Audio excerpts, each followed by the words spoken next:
Tonight, I learned my husband is cheating on me, and I didn't scream. I counted. I counted receipts. I counted late nights. I counted the new shirts he bought while my favorite mug mysteriously cracked. I counted his size when I asked simple questions. And I counted how many times I told myself I was crazy before the paper finally spoke louder than the gaslight. I'm 29F, he's 31M. Married 4 years, together 7. I always thought love sounded like a duet. Imperfect, but shared. Lately it's been a solo where I'm singing to a locked door. The first clue was small enough to feel petty. He changed his phone passcode. No discussion, just click. He laughed when I noticed. Work policy, babe. And kissed the top of my head like I was the family pet. I told myself it was nothing. Then came the emergency launches and last-minute stand-ups that lasted until midnight, rolling in sugar-coated language that doesn't belong to his industry. He works in operations at a logistics company. There are no midnight stand-ups for trucks that park at 6. The second clue was scent. A vanilla citrus perfume that wasn't mine, floating on the back of his hoodie like a watermark only I could see. I sniffed like a bloodhound while he watched TV, and he joked I should get my nose checked. I laughed. Then I cried in the shower because the steam made the truth stronger. The third clue was the iPad. Old, cracked on the corner, living in the kitchen drawer with the dead batteries and orphaned screws. I used it for recipes sometimes. This week I plugged it in and a banner flashed. Your number was used to sign into messages. A blue bubble popped up. Same place? 8:30. I'll wear the dress you like. Then a photo I didn't open fast enough. A boomerang of a knee, of a wall mirror, of a wrist with a thin gold bracelet. The preview dissolved before I could tap. My hands shook. I told myself maybe he was just a coworker talking about drinks. Then the next message. Book the room again? I can bring the red. I don't know what the red was. Lipstick? Lingerie? A line I apparently couldn't cross without becoming someone else.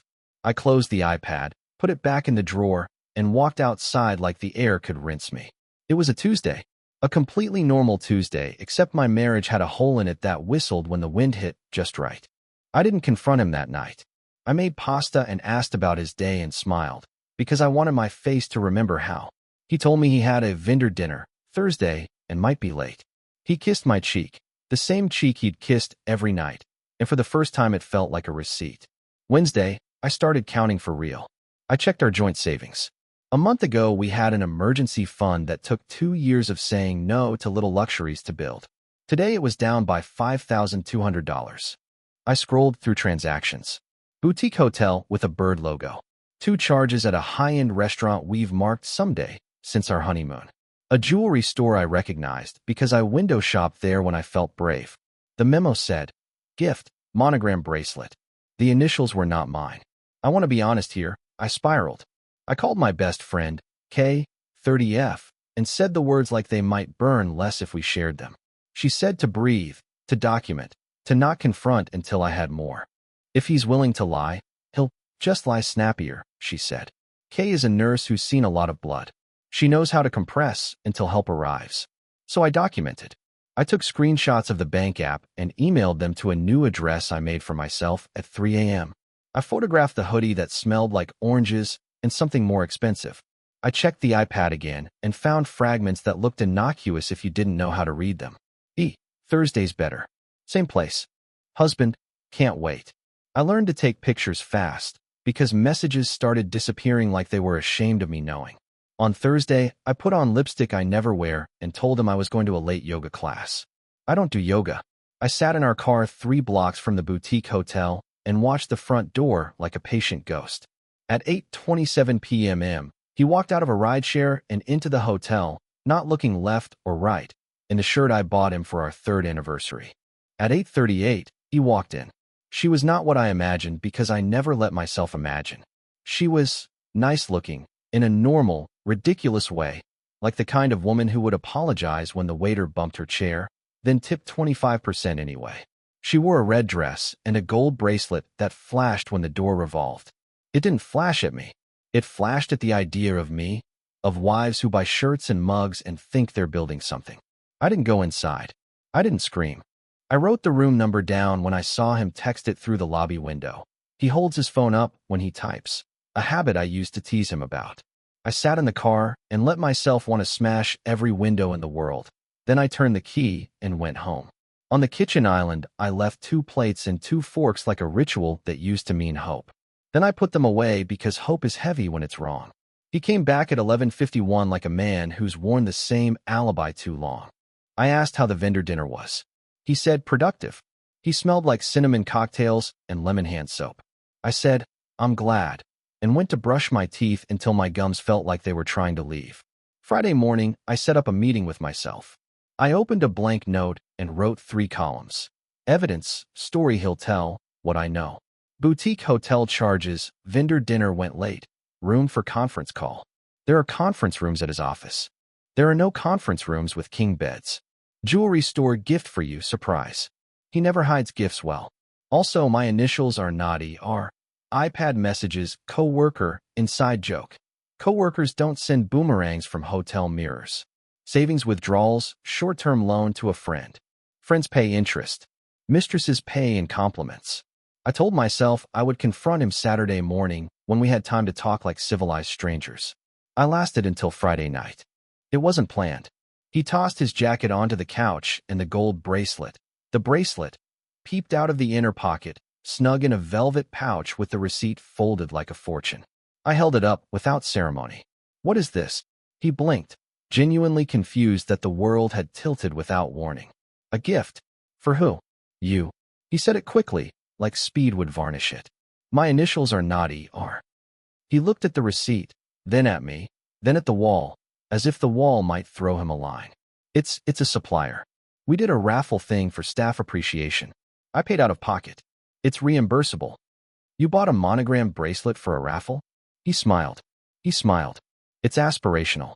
People like nice things. I laughed so hard I went quiet. How much aspiration did the hotel room cost? He went stone still, a deer so tense it turns into a statue and convinces itself hunters can't see marble.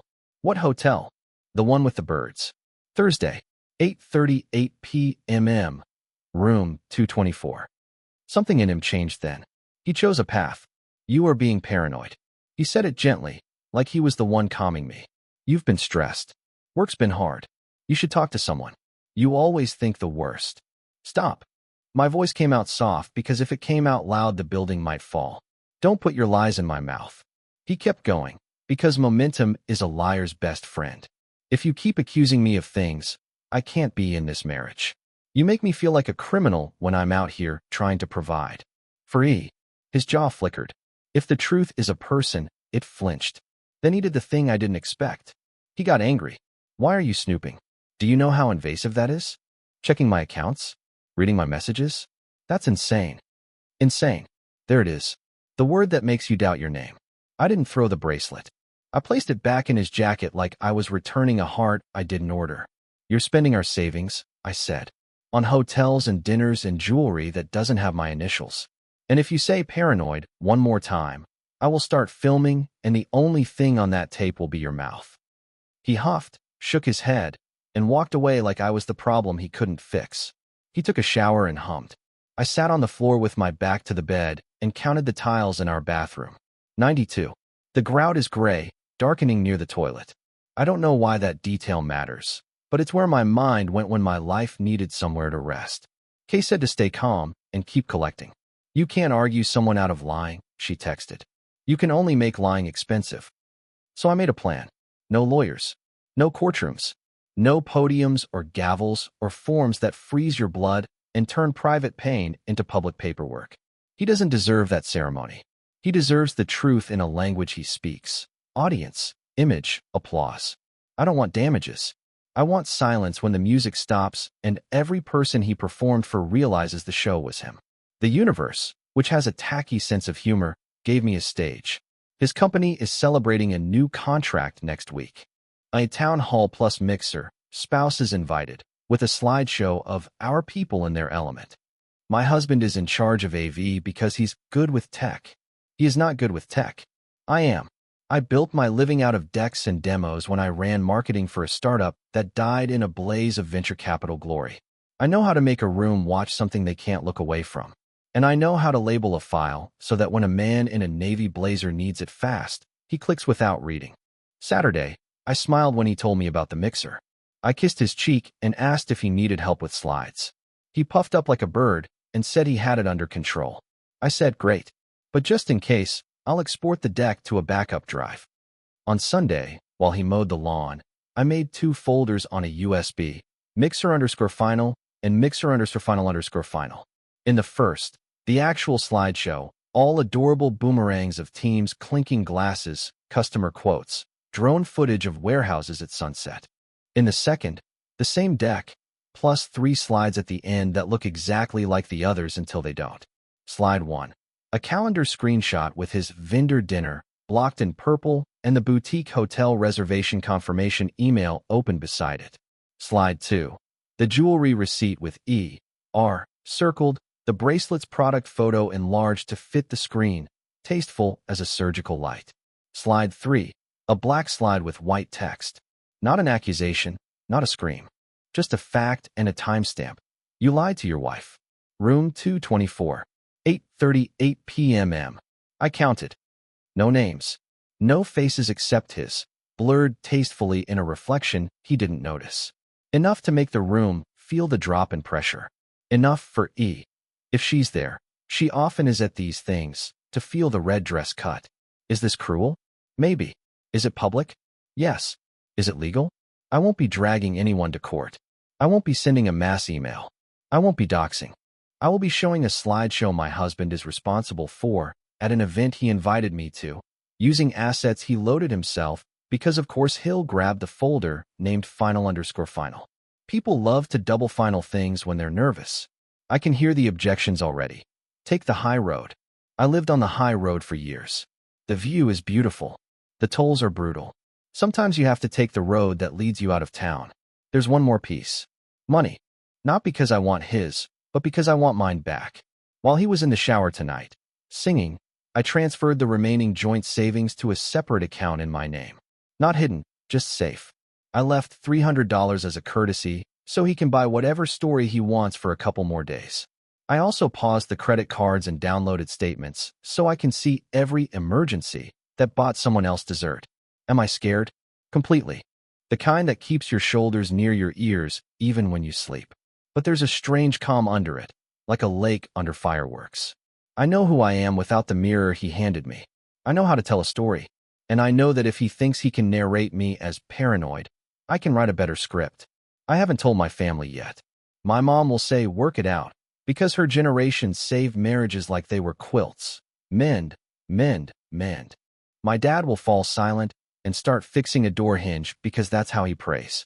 I will tell them after the mixer, when the echo has settled and I can say it's over, without explaining why the sky looks different. If you're reading this thinking I should talk to him calmly one more time, I appreciate you. I did. I said, if there's anything you want to say to me that you can't say to anyone else, say it now. He checked a baseball score and asked me if we were out of coffee. So yes, I'm going to the mixer. I'm going to wear the blue dress he said made me look a bit much because I've decided to be exactly that. I'll stand near the back where the AV table lives, where panic smells like hot plastic, and when he clicks final_final, the room will inhale the way a crowd does when the headliner steps out. And then the slides will play, and my husband will meet himself on a 20-foot screen. No courts. No papers yet. No lawyers reading my heart in Times New Roman. Just a room, a truth, and a man who taught me to count. I wore the blue dress he once called a bit much and decided to be exactly that. The company mixer was held at a downtown event space. Industrial brick, string lights, succulents in little cement cups pretending they grew in concrete. Name tags on a barrel table, bowls of limes sweating under the bar lamps. Someone's curated playlist trying not to be too on the nose about Triumph. Spouses were invited because this contract was a big, chest-thumping deal. My husband was in charge of AV because he's good with tech. He isn't, but I am, and men who confuse confidence for competence will volunteer for both. I got there early. Butterflies? No, butterflies are delicate. This was a flock of crows. I checked the projector, found the HDMI that would inevitably just stop working, tugged it into obedience, then drifted to the back where the tech table lived, gaffer tape, power strips, the smell of hot plastic and panic. Hey, he said, surprised but pleased. He was already in showman mode, sleeves rolled, Hair shellacked just enough to seem effortless. Didn't think you'd come this early. I wanted to see the setup, I smiled. Do you have the deck? He tapped the laptop like it was a dog that did tricks. Right here. Mixer_final. Good, I said, and meant it. The USB in my clutch held 2 folders. Mixer_final. The real, squeaky clean deck I built to help him not embarrass himself. And Mixer_final. The same deck plus 3 slides he would never choose if his brain stopped to read. All I needed was one hiccup. A flicker, a delay, a moment of, honey, can you? And the final_final would become irresistible. The room filled. Logistics people have a look. Practical shoes with soles too big for their soles. Jokes about trucks told like gospel. I spotted HR, stiff-smiled in an emerald blouse. The VP glided around like a man who owns the sun. And then I saw her. I learned her last name since I wrote the original post. The initials on the bracelet are ER. Her badge read Elena R. She works in vendor relations. Of course she does. There was always a vendor. She wore a red sheath dress that remembered Thursday and a gold bracelet that remembered me. She wasn't with my husband. She came in with 2 other women from her team, all 3 laughing with that careful, well-lit laugh coworkers practice for morale. I also knew something else now. Elena is married. Not a rumor. Not a ring I hope meant something. Married. I'd found her LinkedIn earlier in the week. Open profile. Bless her networking heart. Triangulated to an Instagram tag by a friend. Landed on a wedding photo with a caption that did half my work for me. 2 years of David and I. His account was private. His bio was not. David Rowan. A man with a face you'd trust with your car keys and your sister. I sat with that knowledge for a day. Then I made a decision that didn't require a judge. If my husband could spend our money lying to me, I could spend my time telling the truth to the one person she owed it to. But first, the show. The VP cleared his throat into the mic. What an incredible moment for our company. And I watched my husband hover over the laptop, the way he does when he's the star of his own competence. The first slides rolled. Drone shot of daybreak over a yard of trailers. Warehouse aisles in neat vanishing points. Smiling teams holding coffee and clipboards like trophies. The room warmed. A safe, celebratory glow settled on shoulders. Slide 9. Candid of accounts payable in silly hats. Who knew AP had hats? Slide 10. Quote from a client about transformational partnership. Slide 11. A boomerang of the team clinking glasses in this very room during setup. I shot it that afternoon. Good motion catches attention. I didn't learn nothing in marketing. It was almost too easy. The HDMI hiccup arrived like a train you can set your watch by. A blink, a lag, a polite circular cursor spinning like a halo. He frowned, clicked with growing masculine urgency. Nothing. Try the backup, I said, all innocence. I reached into my clutch, held out the USB. I exported it earlier in case Wi-Fi acts up. He nodded, grateful because he loves a version of me that rescues him from the work he volunteered for. He popped it in, opened the drive, and, predictably, double-clicked Mixer_final. The cursor spun. The screen refreshed. Applause when the next slide appeared, because people clap when the tension breaks. Slide 12, the calendar view. Thursday blocked out in polite corporate purple. A confirmation email peeking beside it with the boutique hotel's bird logo. The subject line, big and clear on the giant screen, reservation confirmed. Room 224. The applause stalled into a puzzled hush. The VP's smile grew edges. My husband, to his credit, reacted in under half a second. Alt-tab, a frantic ballet. He thought he'd clicked the wrong window. He hadn't. Slide 13 arrived because forward momentum is a feature. The screen filled with the jewelry store receipt, an elegant serif logo at the top, the monogram bracelet thumbnail enlarged. Initials, E.R., circled in tasteful white. The bracelet gleamed like a small, expensive sentence. The sound the room made wasn't loud. It was pressure being sucked out, an intake, an unword. Someone at the bar said, "Oh." Someone else laughed the way people laugh at funerals when the priest mispronounces a name. Elena was 20 feet from me. I watched her go still, eyes pinned to neutral like a hostage rescuing her own face. She reached for her bracelet, and then decided not to. Her friend touched her elbow. The HR director's lips pressed, so hard the blood went somewhere else to live. My husband's voice, small and too bright into the dead microphone. We're experiencing a technical issue. Slide 14, black screen, white text. Not a scream. A stone dropped in a lake. You lied to your wife. Room 224. 8:38 p.m. I counted. No names.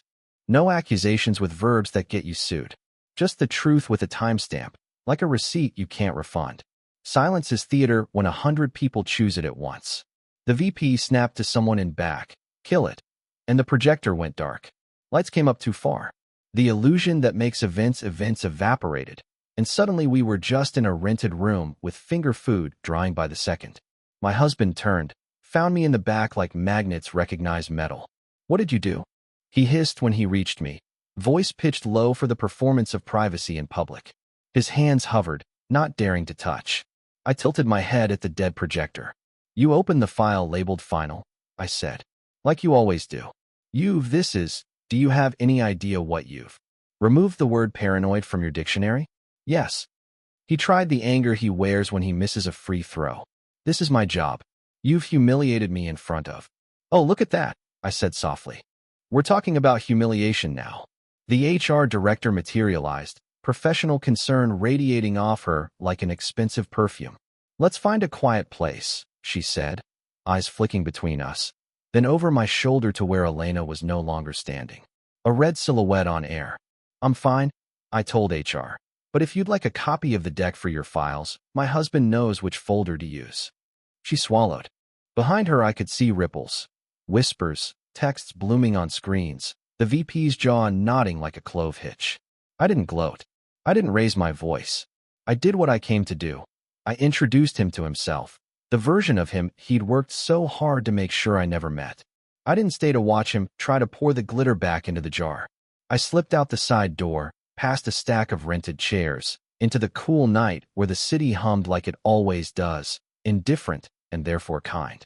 My phone buzzed, a number I didn't recognize. I recognized the name I'd saved it under. David Rowan. I had texted him an hour before the mixer started. "Hi, David. You don't know me. I'm married to someone who works with your wife, Elena.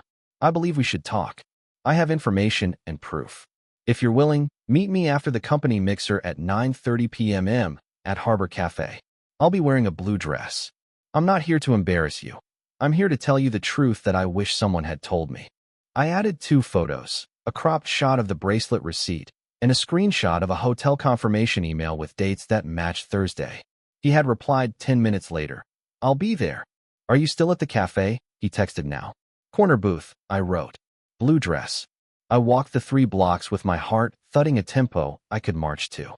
Harbor Cafe is the kind of place where waitresses call you honey without irony and the coffee tastes like it's been alive since morning. David was already there, the kind of man you describe as solid because other words feel too flashy. He stood when I arrived. He didn't offer to hug me. Thank God. "I'm sorry," he began and stopped. You learn fast that apologies have nowhere to land in a room like that. "I'm sorry too," I said, sitting. I placed a manila folder between us like a treaty. I didn't want to do this by message. He opened it. Inside, printouts of the screenshots, a monochrome of the calendar slide, a list of joint account transactions. I blacked out our account numbers, but left the amounts, circled with dates that matched hotel receipts and dinners you post on Instagram stories when you want someone to think you're interesting. He read for a long minute. The coffee arrived. Neither of us touched it. When he finally spoke, he was very careful with his words, as if he were setting them on a shelf next to something fragile. "I had a feeling," he said. "Not proof. Little things. Late-night showers. After-hours vendor calls." He swallowed. "We were trying.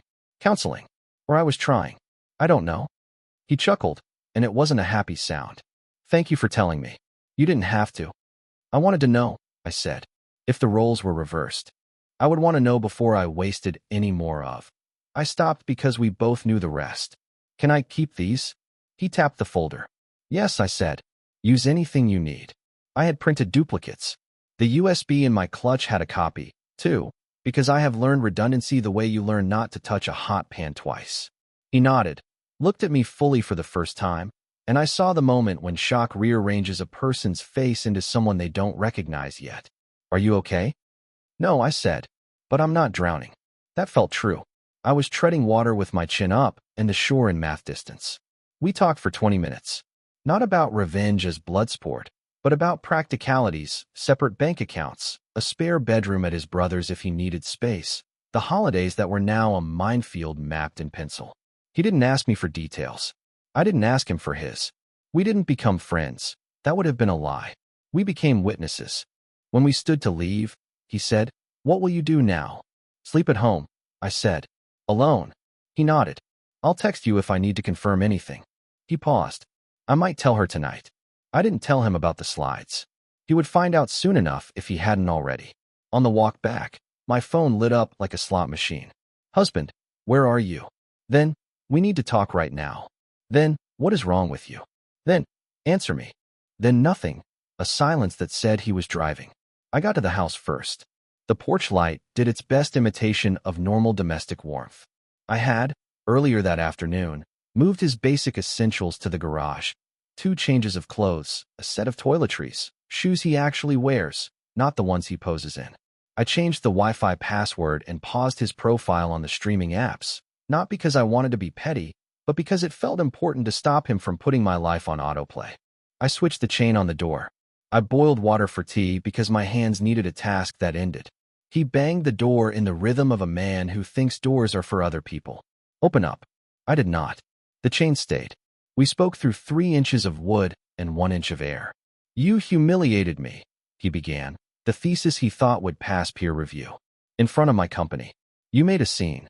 Your slides made a scene," I said. "I edited. You performed. You're insane." There it was, the old faithful. We could have talked. I tried. My voice was even. I surprised myself. "You call me paranoid. Now I am quiet. I prefer this version." He tried another key, that frantic, scrambling tone that has worked on me before. "Let me inside so we can fix this." "You can sleep at the boutique hotel you like so much," I said. "Our joint savings is safe. There are items for you in the garage. If you damage the door, I will call your VP and tell him you refuse to leave peacefully. Not the police. Not the courts." I meant what I said. No gavels, no petitions. Just consequences in the language he understands. Audience, image, applause withdrawn. Silence. Then he shoved his hands into his pockets, realizing there's nowhere to put them when the scene doesn't go the way he practiced. "You'll regret this," he said, small and mean. "I already regretted loving a man who thought I couldn't count," I said, and closed the main door gently, leaving the chain between us and something I was no longer calling safety. He texted twice more from the driveway, then left. 5 minutes later, my phone vibrated with a number I didn't know. "Unknown. Is this my name?" I almost didn't answer. Then I did. "This is David," the voice said. "Calm around a crater. She's home." I told her I knew. She tried, lying with her whole face. A breath. "I just wanted you to know I'm with my brother. If she reaches out, don't respond. I'll handle my side." "Thank you for telling me," I said. We hung up. I stood in the kitchen and listened to the house breathe, old wood settling into a new story. On the table, my teacup, steaming like a small, kind ghost. "You asked me to keep this dramatic and not about courts. I am doing that. My revenge is not paperwork. It's narrative.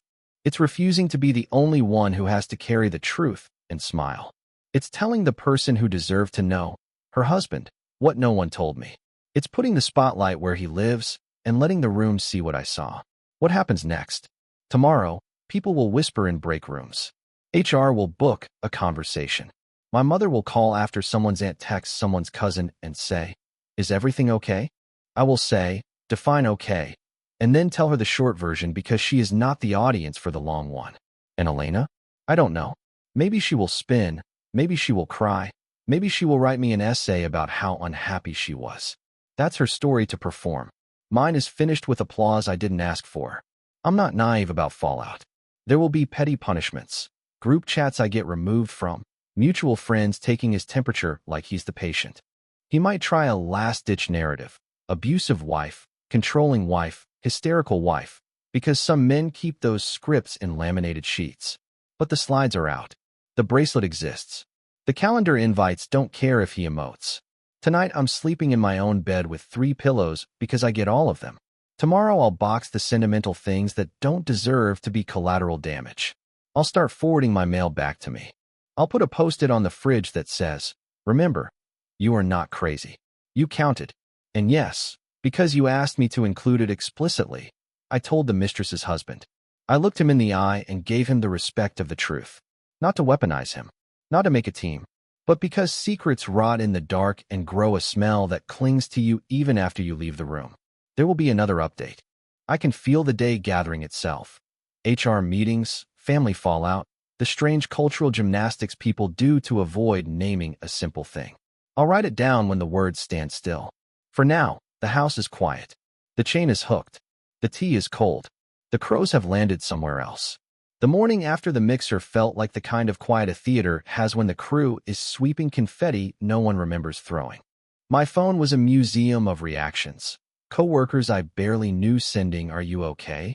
with too many vowels. One DM that was just the wide eyes emoji. 3 messages from numbers I didn't have saved, but recognized from the HR directory screenshots I'd taken when I still thought reconnaissance would end in a private talk. I didn't answer anyone. I poured coffee and sat on the kitchen floor with my back against the cabinets, because sitting at the table felt like pretending. At 8:12 a.m., Kay let herself in with the spare key I'd given her 5 years ago and never once regretted. She didn't say, "How are you?" She put a bag of croissants on the counter and said, "Your hair looks like you survived a storm." Then she hugged me until my shoulders remembered where they're supposed to live. "He texted all night," I said into her sweater. "I'm sure he did," she said. When you take away the script, actors improvise badly. The first official ripple hit at 9:03. An email forwarded by a friend in accounting. Subject line: statement on last night's A/V issue, written in the voice of corporate rectitude. It apologized for technical difficulties, thanked team members who responded promptly, and reminded everyone of the values of respect and professionalism that guide our culture. My husband's name was not on it. Neither was mine. Respectfully, the culture had watched a bracelet receipt 40 feet wide. David texted at 10. Told her last night. "I'm at my brother's. If you ever need a witness to sanity, I'm here." He sent a photo of a folded pamphlet from a couples counselor with the date circled from 6 weeks ago. I stared at the rings of ink like tree growth. We didn't trade wounds. We just agreed to live in the same weather report for a while. At 11, Elena called. I let it go to voicemail. Then I listened. "You didn't have to make a scene," she said, each word trying out a different costume. "You could have just talked to me like an adult. You embarrassed everyone. Do you know what you did to my job?" I stopped the message there. She'd conflated privacy with decency, a trick I'd fallen for too many times. I deleted it and blocked her number. I didn't block David's. My husband tried new tones like he was rotating through a closet. Fury, pleading, condescension. "You're destroying my career. We can fix this if you stop acting crazy. Come on, babe, think about the good times." He asked to come by for his work stuff. I said I'd place a bin on the porch at 4 p.m. with his laptop charger, badge lanyard, and the lucky tie he wears to presentations. I kept the chain on the door. If he chose to turn that into a story about cruelty, he could add it to the long list of things he'd narrated poorly. My mother called at noon because cousins evaporate boundaries faster than chemicals. "What happened?" she asked, small and already weary. "He cheated," I said, "and he spent our savings to do it." Silence. Then the sound of 1,000 stitched marriages rustling. "Can you talk to him? Sometimes men get distracted." "A family is." "Mom," I said gently, "a family is not a stage where one person performs and the other cleans up glitter." I kept my voice even. If I raised it, I'd start defending myself against a ghost. "I'm okay," I told her, which wasn't exactly true, but it was truer than the alternative. "Dad can come by later if he wants to fix a hinge. The front one squeaks." At 2 p.m., my father arrived with a metal case that smelled like sawdust and comfort. He didn't ask for details. He oiled the hinge until the door swung quiet.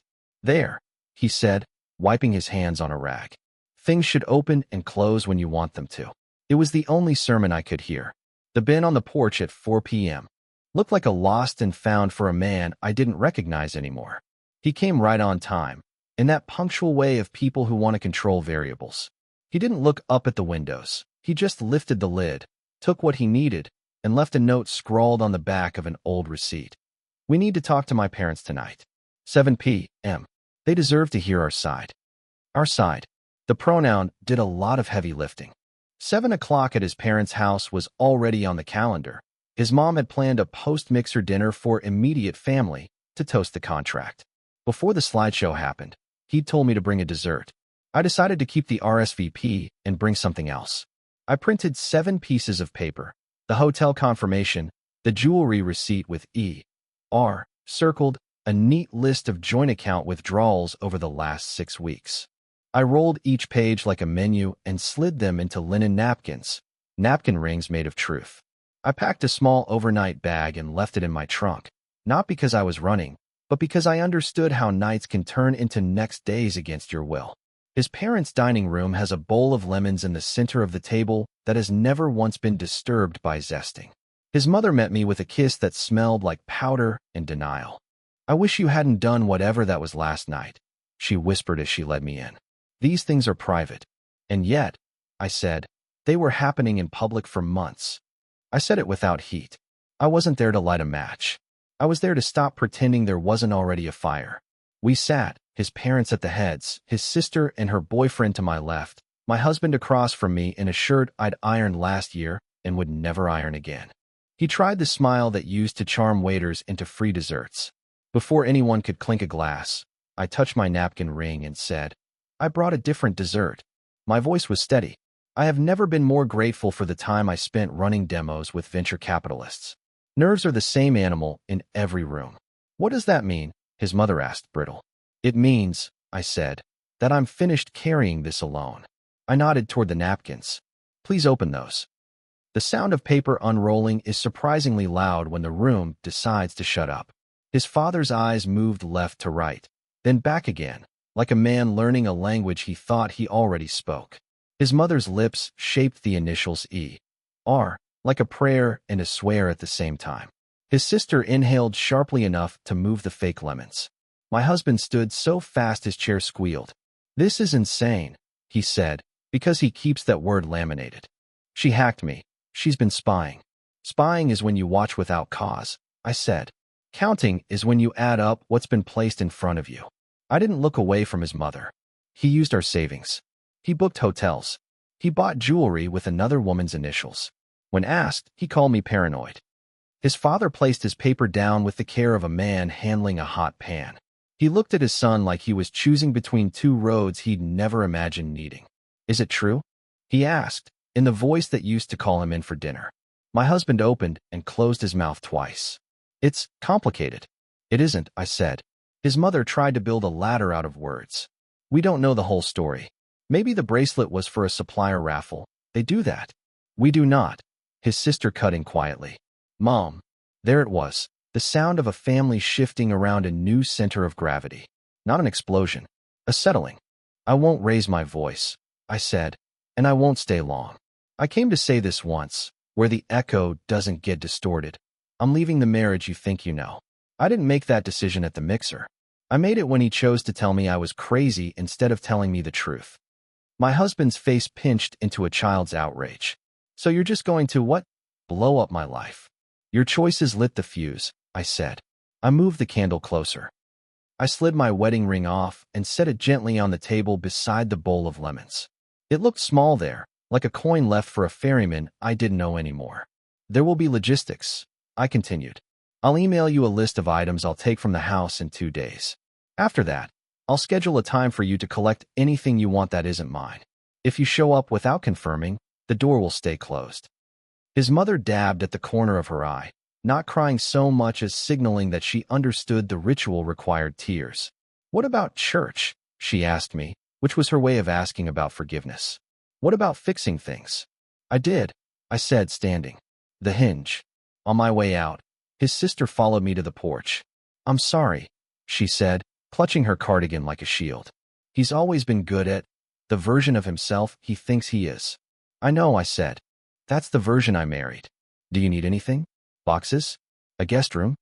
"I need a night where nobody lies to me," I said, which wasn't a request she could fill, but she nodded like she would try anyway.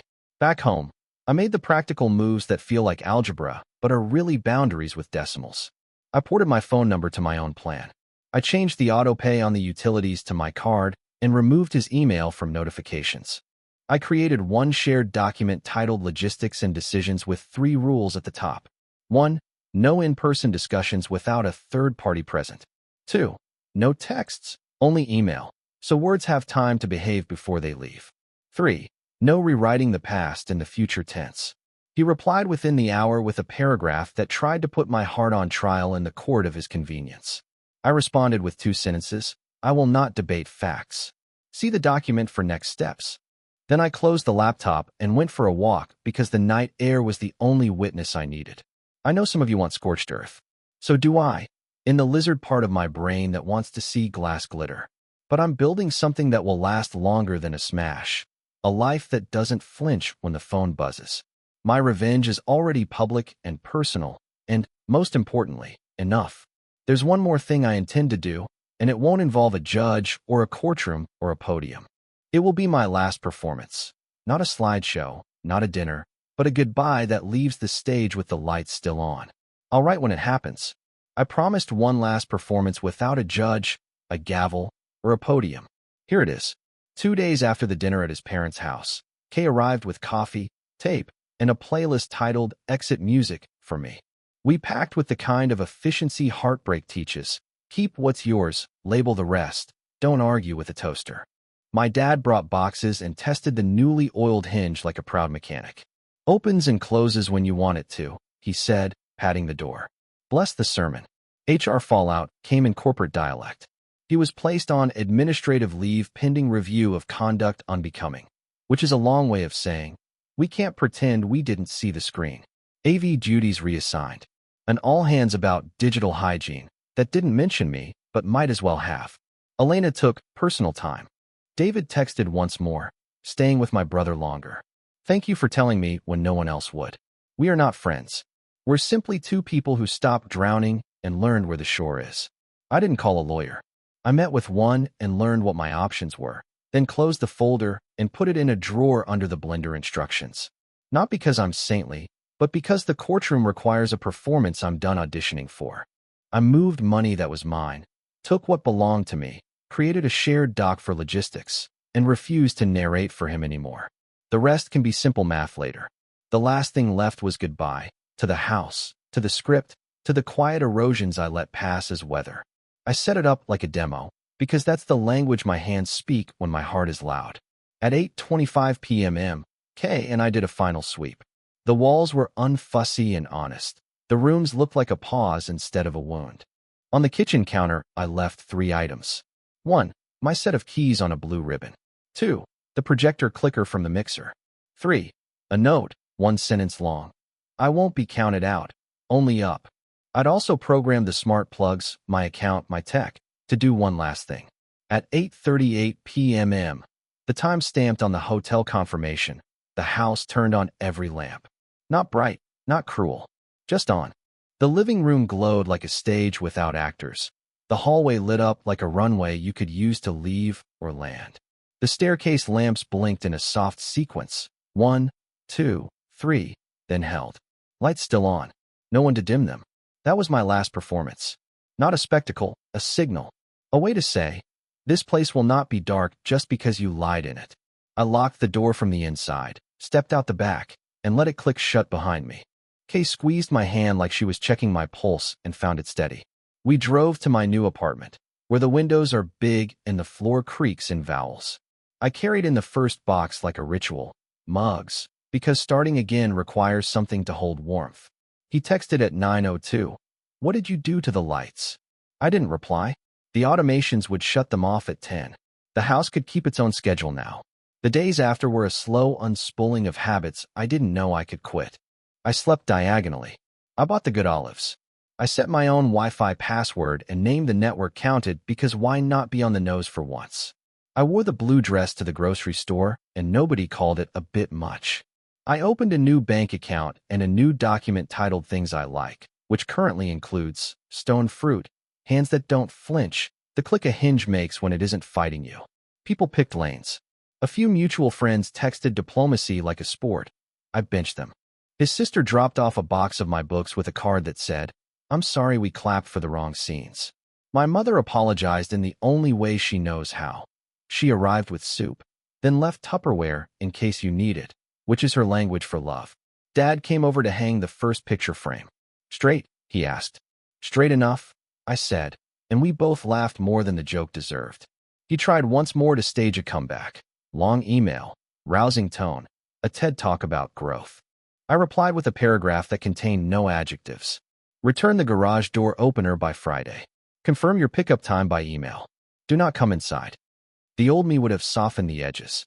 The current me knows that clean lines keep houses standing. As for Elena, I didn't respond to the second voicemail she left in a voice that wanted me to be the villain in her redemption arc. I am not in that audience. I told the person who needed to know, her husband, the truth, once, face to face. That's the only triangle I'll ever draw again.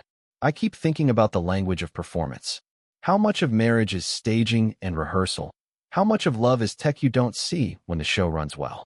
My revenge wasn't the slide deck or the lights or even the note. It was refusing to sit in the cheap seats of my own life.